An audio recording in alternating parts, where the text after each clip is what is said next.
Under frequency diagrams, in our video number 23, we are going to learn about the frequency polygon and the frequency curve.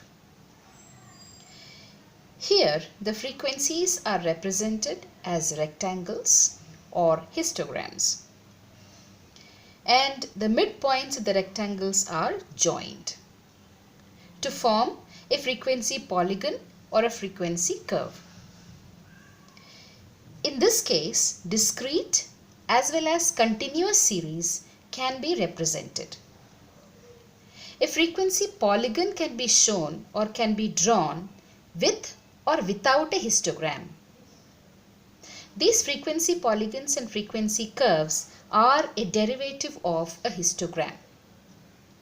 There are a number of cases that we need to consider while drawing a frequency polygon or a frequency curve. Case 1 says when class intervals are given, class intervals 10 to 20, 20 to 30 and so on and so forth. Case 2 is when midpoints are given, midpoints like 5, 15, 25 etc. Case 3 when only frequencies are given, and case 4 when we are given an inclusive series. A frequency polygon or a frequency curve, the only difference between them is the way a curve or a polygon is drawn. We know a polygon is a many-sided figure. That means it has many sides. So sides are represented by straight lines and they have vertices. They have vertices. So when we join points using straight lines, it's called a frequency polygon. But when the points are joined using a freehand curve, then it is called a frequency curve. That is the only difference between a frequency polygon and a frequency curve. So it would look something like this. On the x-axis we have the class interval. On the y-axis we denote the frequencies, and this is how we draw the histograms. That is what we learnt in our previous class. Now when these midpoints are joined using straight lines, we form what is called a frequency polygon. Now since a polygon is a closed figure, we close it on either sides by joining them to the midpoints of the previous class and the following class. Previous class over here and following class at the end. So this closes the figure, and that is what we call it as frequency polygon. If the same dots are joined using a freehand curve, then we call it a frequency curve. Let us understand this by a simple example. Now since we learnt a frequency polygon can be drawn for a discrete series as well as a continuous series, let us learn how to draw a frequency polygon in discrete series. The example reads, the following data shows number of rooms in 64 houses of a colony. Construct a frequency polygon. Now we are given number of rooms and number of houses. We learned when we are given the first one that we are going to plot on the x-axis, and the second one we will plot on the y-axis. So we have rooms 1, 2, 3, 4, 5, 6 room houses, and then there are 10 such houses that have a single room, 15 such houses that have 2 rooms, and 20 houses that have 3 rooms, 10 houses that have 4 rooms, 5 houses that have 5 rooms, and 4 houses that have 6 rooms. Let us now try to draw a frequency polygon. For that, first we need to write the title of the data. What is the title? The title reads frequency polygon for number of houses with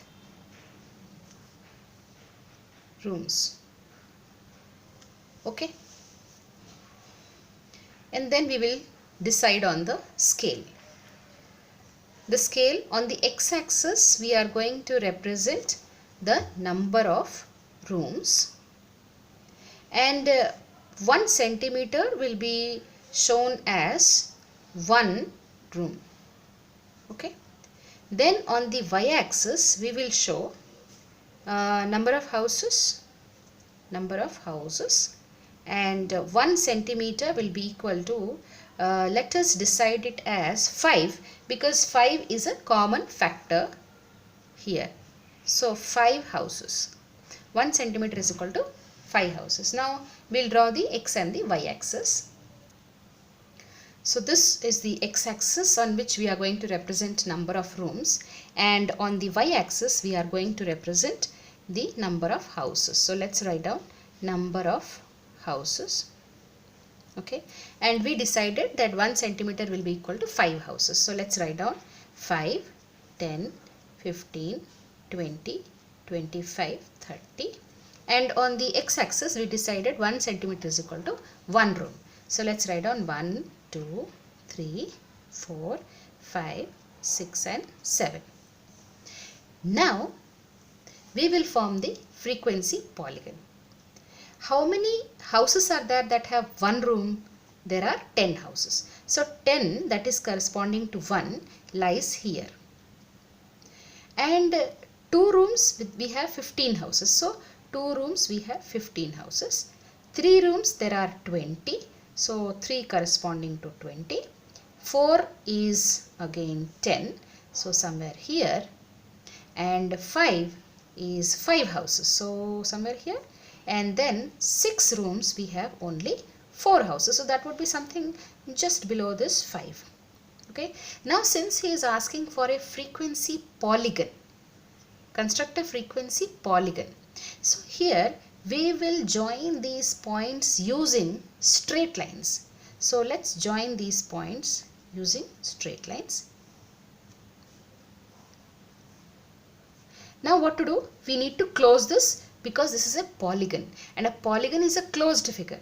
So what we will do is, here towards this we will join 0, and here to the next, that is 7, and close it. So this is our frequency polygon.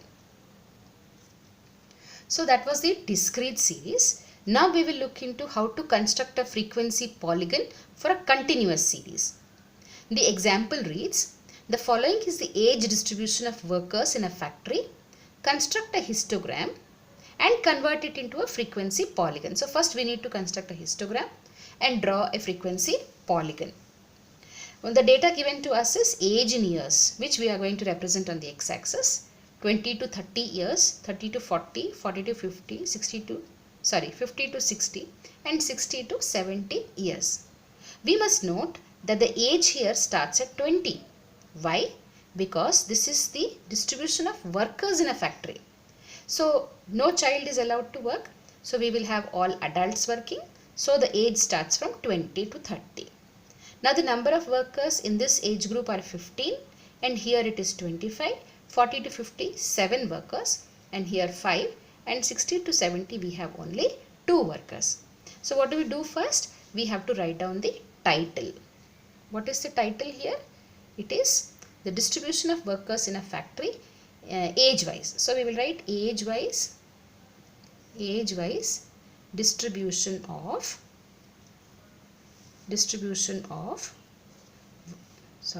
workers in a factory.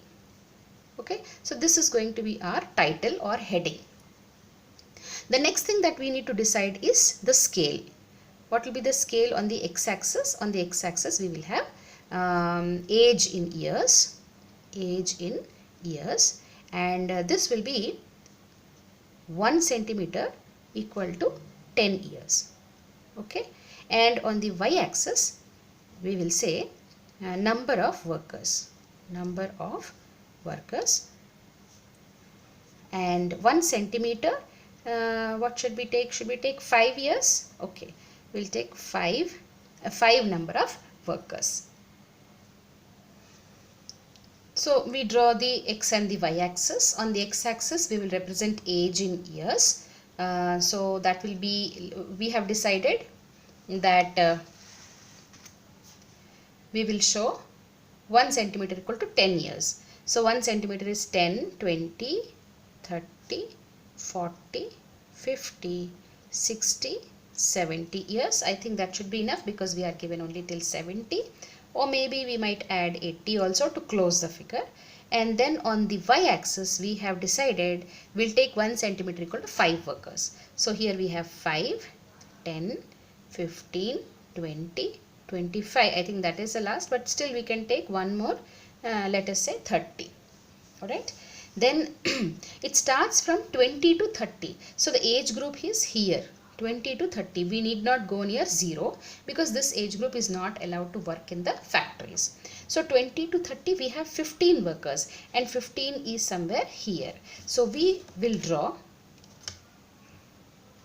a histogram, because we are supposed to draw a histogram first, and then we will try to draw the polygon. So 20 to 30 it is 15, 30 to 40 it is 25. So 25 is somewhere up here, and we are going to draw this histogram here at 25. And then the next one is 7, 40 to 50 it is just 7, so it should be somewhere here, and so this will be our histogram. Next value is 5, and 5 is here, so let's construct a histogram showing 5. And then we have the last one that represents 2, so 2 will be somewhere here, and we close it.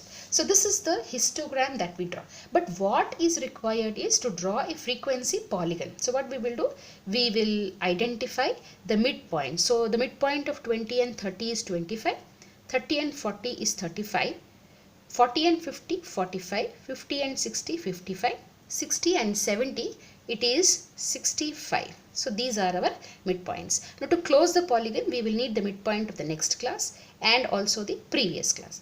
So we will join these points like this and close it here, and we will close this here. So this is a frequency polygon. Since we have used straight lines to join the points, this will be called as a frequency polygon. However, if suppose we need to join these points with a freehand curve, then we will call it a frequency curve. Let's try to do that also. Now here in this case, on the x-axis we need midpoints. So we need not mark 10, 20, 30. Instead we will mark 5, 15, 25, 35, 45, 55, 65. Okay, so this is 5. So now what is happening, the midpoints we are going to join to these. 15 we will join at 15. Okay, so here it is, and next to class interval is 25. So here we will mark 25, and then the next 35 is a midpoint for 30 and 40. 25 is the midpoint for this. 30 and 40 it is 25. 40 and 50 it is 45. So 45 we have 7 observations. So 7 will be somewhere here, and 55 is a midpoint for 50 to 60, so that is 5, and 60 to 70 it is 65, and therefore we have 2 over here. Okay, so we are going to join from 5 these points with a freehand. So that forms a frequency polygon. When you use a freehand curve, it is called a frequency curve. So that's the difference between a frequency polygon and a frequency curve.